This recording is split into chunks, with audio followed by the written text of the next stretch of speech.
Okay, now comes the fun part. What I'm going to use for this is some JB Weld, the quick dry.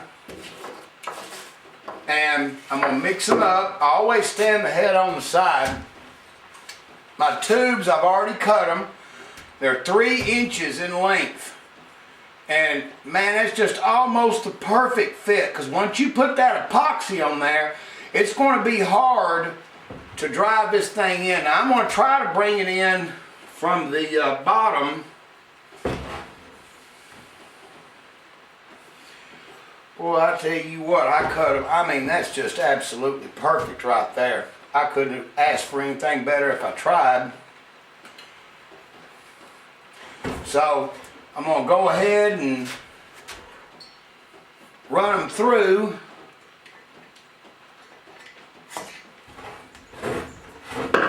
Because what I do is I paint the hole with this screwdriver. I go in there and cover that, then put the epoxy on here. So let's go ahead and get started with it.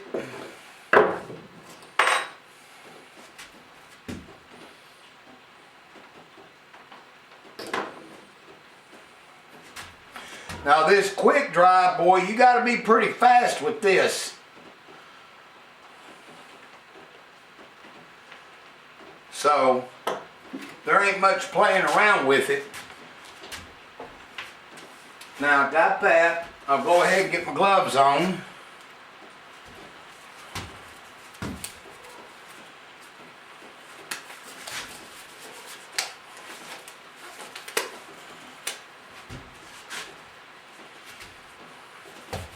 I'm going to try to do all of them real quick and get them shoved in there. Reason I'm bringing it in on the surface side, I can do a lot easier with a scraper getting that off rather than trying to get the epoxy out of the head bolt hole area. See if I can move that over a little bit for you.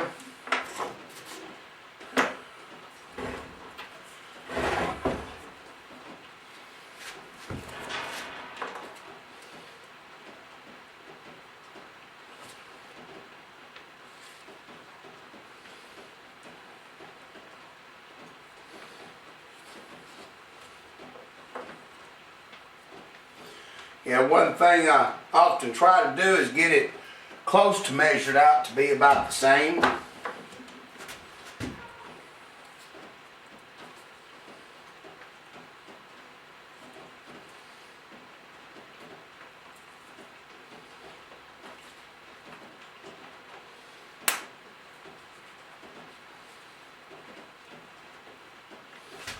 Okay. Alright, the clock's ticking now, buddy.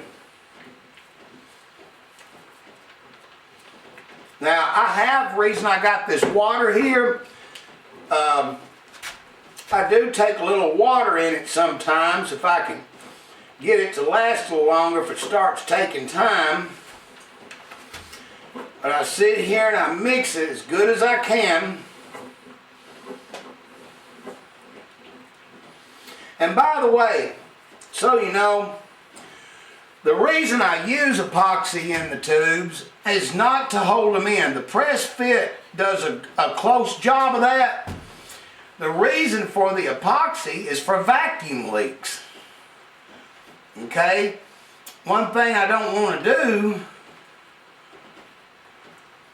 is I don't want to put the tubes in there and have some kind of nasty vacuum leak in it.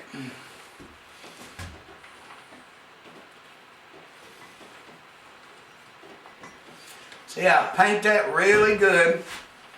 Then I come over here and I just lightly touch that tube in there and then just run it all up and down. That way I know there's not going to be no part of this tube that is not going to be compressed and you know, have epoxy on it.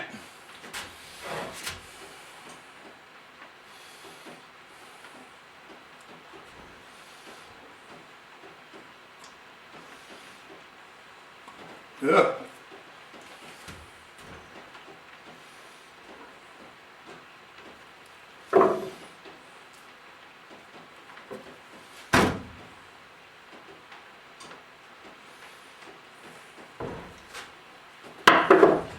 Then I take my finger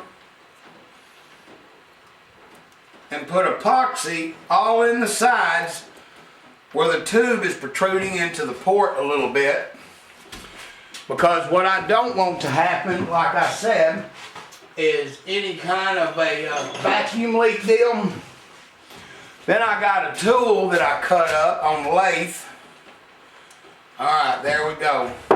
Now I turn it over and get the excess out of it right there. And put any on the tube to blend it. Okay, now I'm going to do that 2 more times real quick and we'll get back with you. The epoxy's all in and you can see inside the ports where I really went in there and just took my finger and pushed it all around the tube. I made sure that the tube is about 10 thousandths up inside the head so there's no protrusion. The tube has to be in and in. In other words, there can be no protrusion out of the deck surface or out of where the bolt hole is.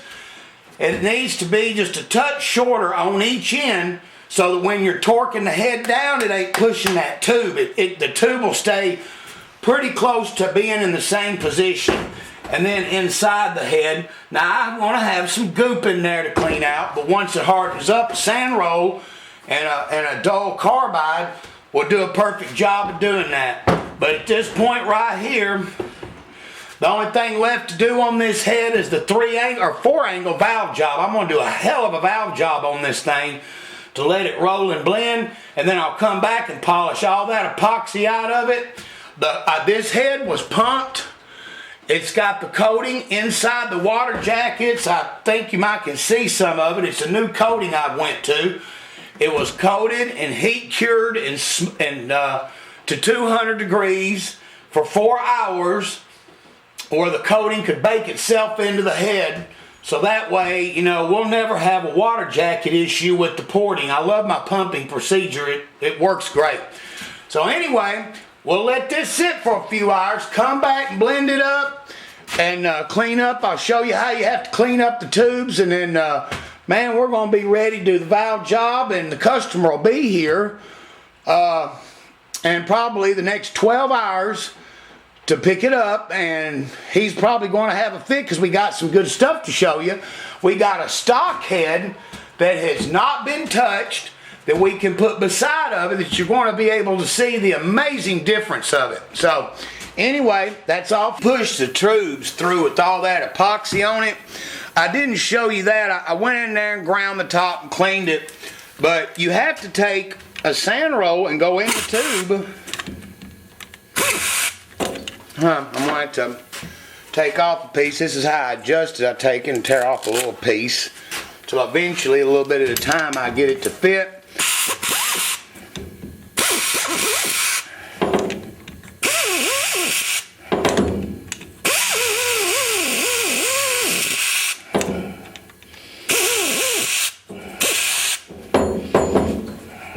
It's a pain in the ass, but you have to do it.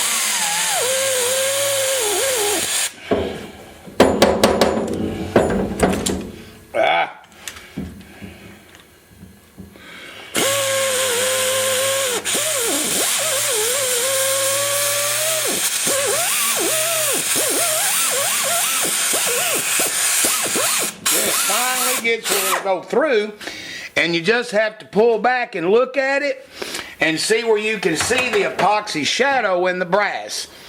Okay, that, and I take a sand roll and I touch the head space with a sharp one so that it clears all the epoxy, so that there'll be no epoxy up underneath the washer. Okay, I'm going to go ahead and hit these, and then we're going to turn it over. I done ground the bulk away, and you can see how I polished that out.